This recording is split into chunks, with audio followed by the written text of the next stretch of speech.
All right, so it's my pleasure to invite Braulio again to come and say some final words.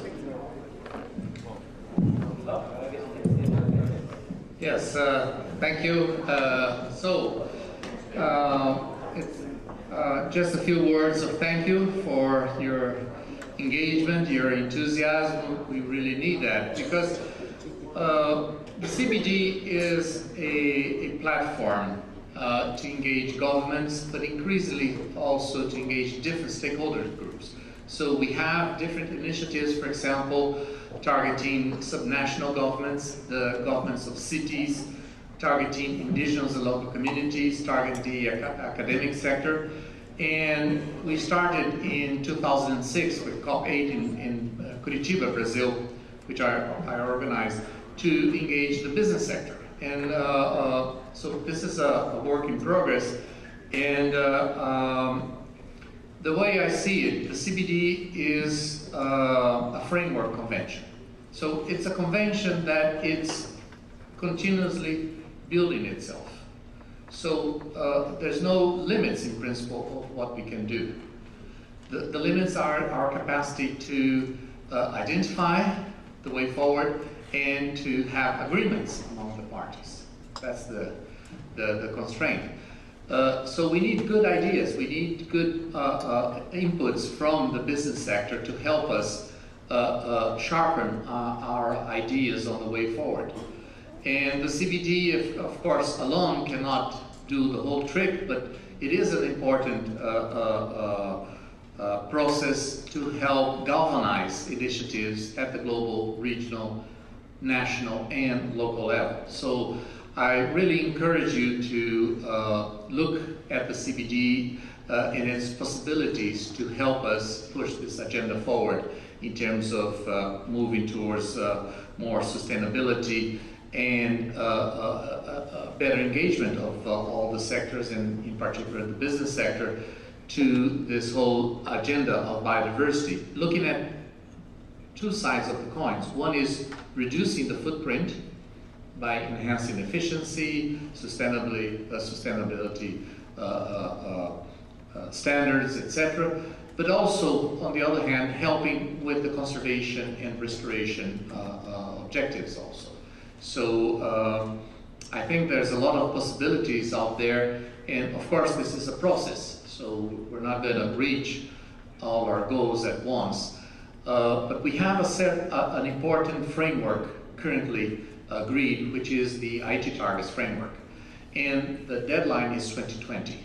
So my mantra is implementation, implementation, and implementation. So I want to partner with all of you and others to do the best effort to try to make progress. Because it would be a shame if in 2020 we just say, well, we didn't make it.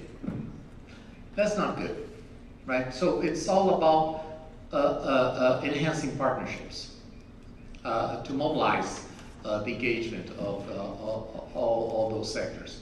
Otherwise, we can't do better. But I'm a believer. I think we can do better. And from listening to all of you, I think you all believe in that. So help us identify more clearly what should be the next elements for building this agenda. And of course, we're putting a lot of effort of bringing in the business sector of more countries. I just came recently from a meeting in Chile with the business sector there. In January, we're going to be together with colleagues from Peru in another meeting, mobilizing the business sector in Peru and possibly other countries in the region. So we're very eager to look at opportunities to help you and others to engage more the business sector in different countries. And of course, I hope that this platform helps exchange experience among the countries. So some countries have started earlier this process, so they have more lessons learned. We need to find ways of utilizing this platform to share these experiences so other countries can benefit from this, and more business sectors can benefit from this. So it's basically this word of thanks to you, and really telling you that the CPD is totally open.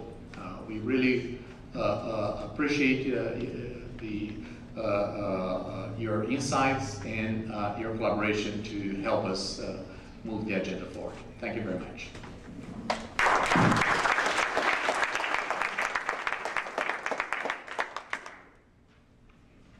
Thank you, Dr. Braulio.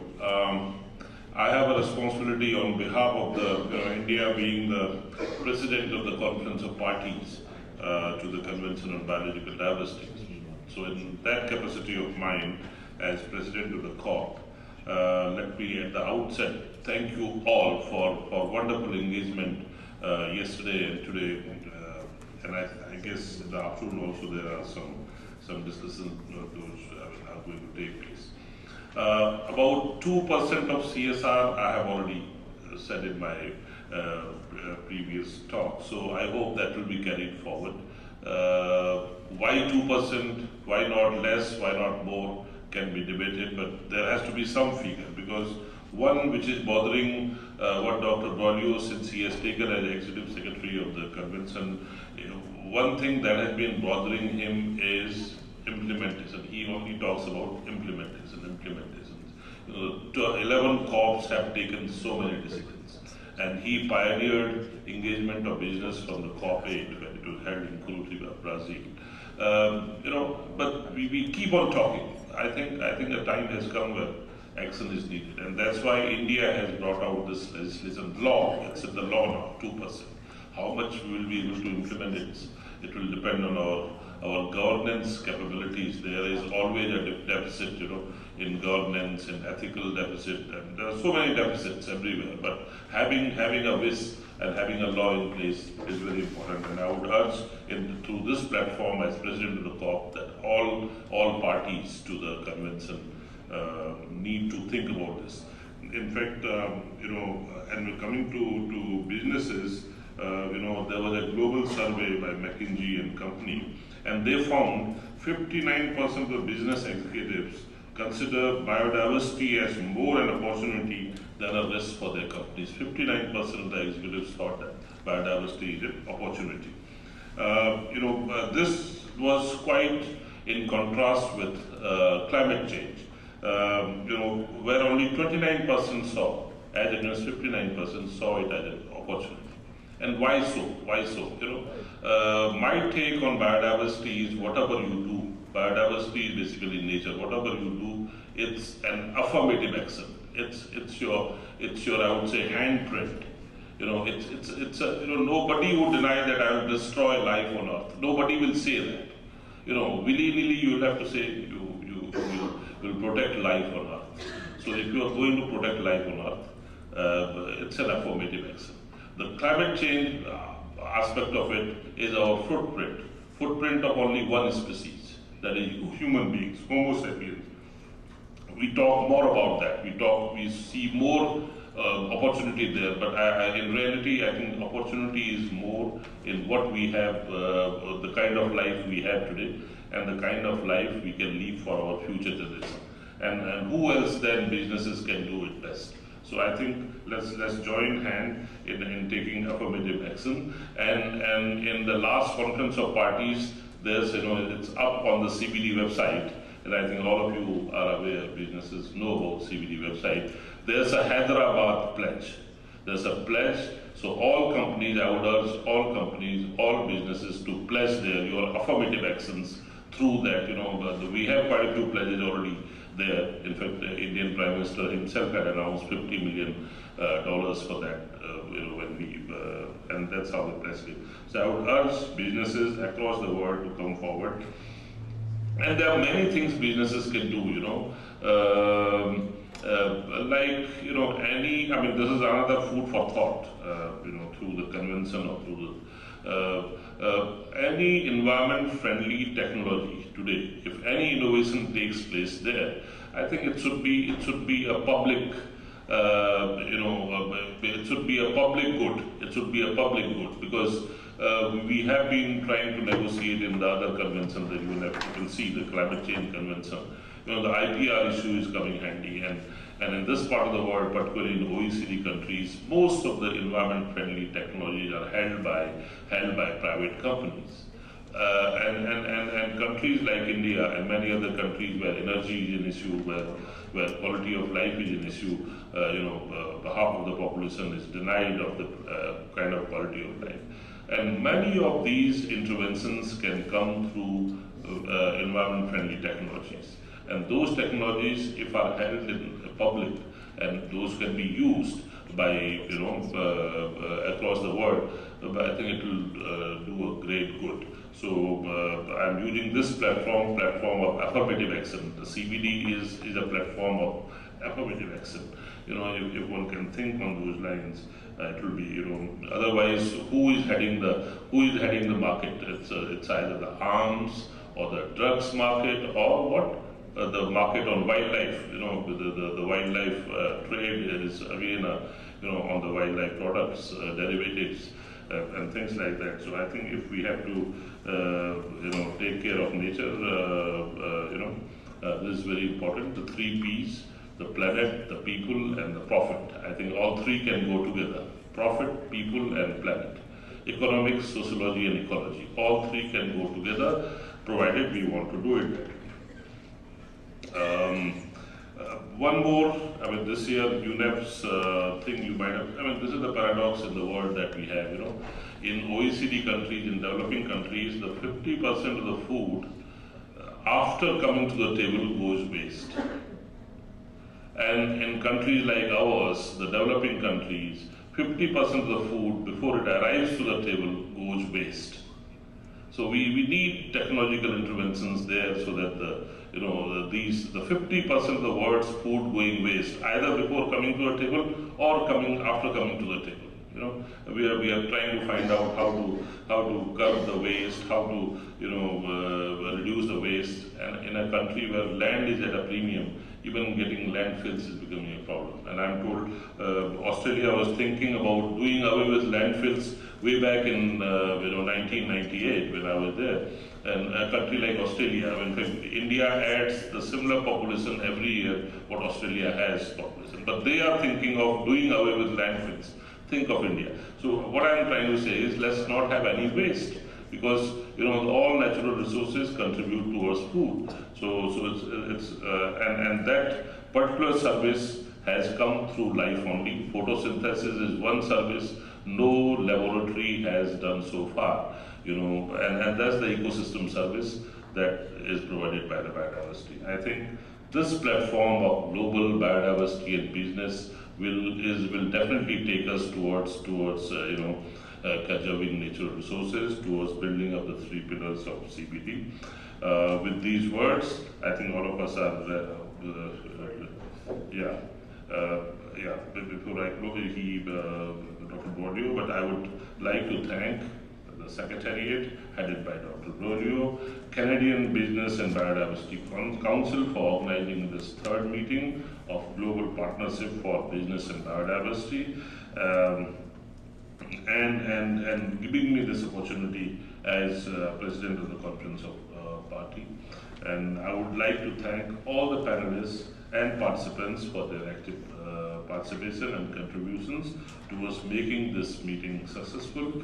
And thank you for listening me so recently. And I would be glad if all countries pass that 2% CSR legislation, or corporates environment responsibility, corporate social or environment responsibility. Some percentage has to be there. I think resource mobilization is going to be a huge challenge for Braulio in years to come. Thank you very much, and have a wonderful.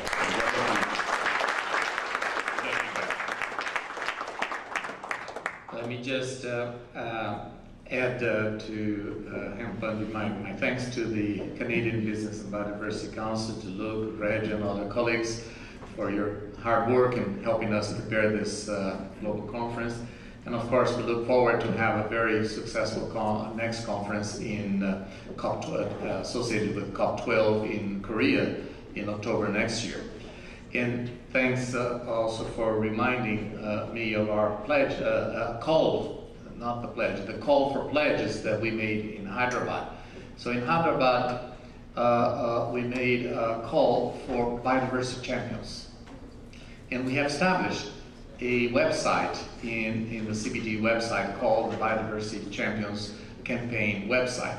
We have recognized so far 7 initiatives, and I encourage you to look at this, and I encourage you to also initiate or help us recognize worthy initiatives out there, especially that engage several countries or a region or a sector to really promote biodiversity, the biodiversity agenda, and to help us implement the Aichi targets. So that's a call for all of you to help us increase that list of biodiversity champions. Thank you very much.